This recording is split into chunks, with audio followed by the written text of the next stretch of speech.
Joining us now is Sarah Isgur-Flores, Republican strategist, former deputy campaign manager for Carly Fiorina. Sarah, thanks for joining us. Well, I found that exchange, and we played the whole extended version, that exchange with Hugh Hewitt, a really interesting window into Donald Trump's reasoning. You don't get him to really be introspective that much. I think that might be as close as he ever gets. Hugh Hewitt lays out what, in the normal sort of terms of political debate in this country, would be a reasonable argument that you would normally expect a politician to be making. And Donald Trump basically says, yeah, and nobody would hear me if I did that. I have to say it this way.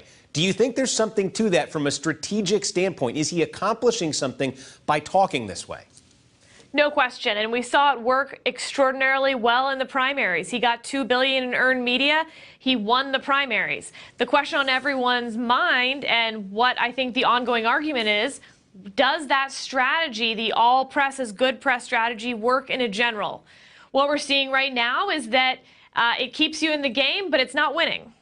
I mean, that's my question, because certainly it gets headlines. And like I said, everybody who hears this in the media, there is sort of this question of what do you do with it? And you know, if you sort of, the more sort of outrage there is in the reaction, the more attention it gets. There's the question, is that what he's looking for here? But we talked about this on the show last night, this question of a temperament in Donald Trump. Just because he's making the headlines, if he's making the headlines because he's outrageous, does that end up hurting him? I think if you're a Trump voter right now, you're not voting for him because he's the most politician-y candidate. He's the guy who says it in the easiest way for everyone to understand and agree with. You're voting for Donald Trump for exactly what we saw today, which is he's a guy who speaks from the gut. He doesn't always say it perfectly, but you agree with his point. He's tough. He's a winner. And Hillary Clinton is corrupt. She's a liar. She's everything that Beltway D.C. has been failing at for a long time.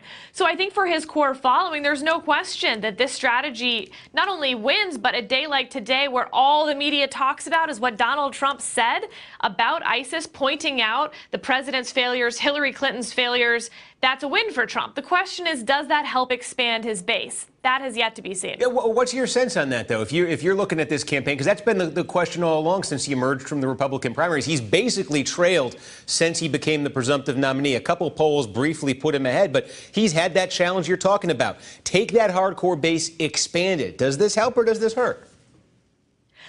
You know, I actually think that this in particular, probably overall, maybe it's a wash, maybe it helps. Past things have definitely hurt, but this does highlight a weakness of the last 8 years of the Obama administration. It highlights a weakness of Hillary Clinton's. We're all talking about it, and so I think those moments do tend to help. I don't mean to interrupt, but is that what people are talking about, or are they talking about how outrageous he is? That's the question I keep coming back to with Donald Trump. It's sort of like there's that truism you hear: there's no such thing as bad publicity. I've always wondered about that. I've always thought there is such a thing as bad publicity. There is such a thing as bad publicity. I don't know that this is it. You're right. You and I might be talking about the language he used, but I don't think that's the conversation going on in American living rooms tonight.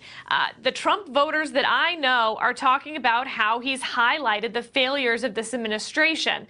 And if you're on the fence, if you think that the world is in chaos, that this is a scarier place than it was 8 years ago, I don't think this moves the needle for you towards Hillary Clinton.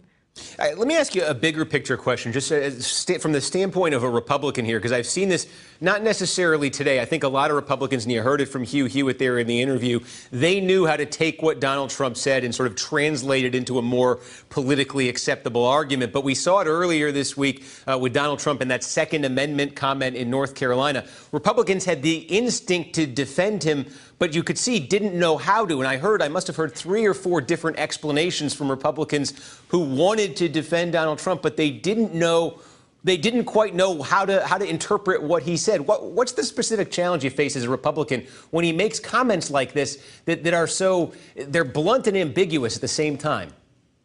Well, this is where having a fully built out campaign structure is enormously helpful, and where we see some of the failures of the Trump campaign. Their surrogate operation hasn't been as robust as the Clinton campaign. Their ground game, their fundraising operation, we can talk about several different categories, but here we're talking about the surrogate operation. In a large scale presidential campaign by the end of August, heading into Labor Day, to use the Olympics, you're heading into the finals. The semifinals are ending right now. We're not in prelims anymore. And so you want your surrogates out there prepared to defend anything your candidate says. Now, in past cycles, we've seen the media jump on silly stuff. The binder's full of women, what you pointed out with John Kerry, even maybe. And so I do think voters are primed to see this as the silly season.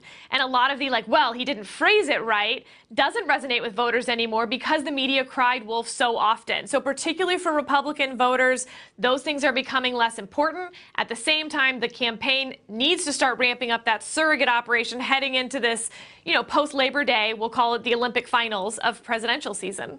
All right, Sarah Isgur-Flores, former deputy campaign manager for Carly Fiorina. Thanks for the time. Appreciate it. Thank you. All right, we've got a lot more election news ahead, including Donald Trump's controversial stop in Florida earlier today, plus one of those weird issues where the Donald Trump and Hillary Clinton campaigns overlap. Stay with us.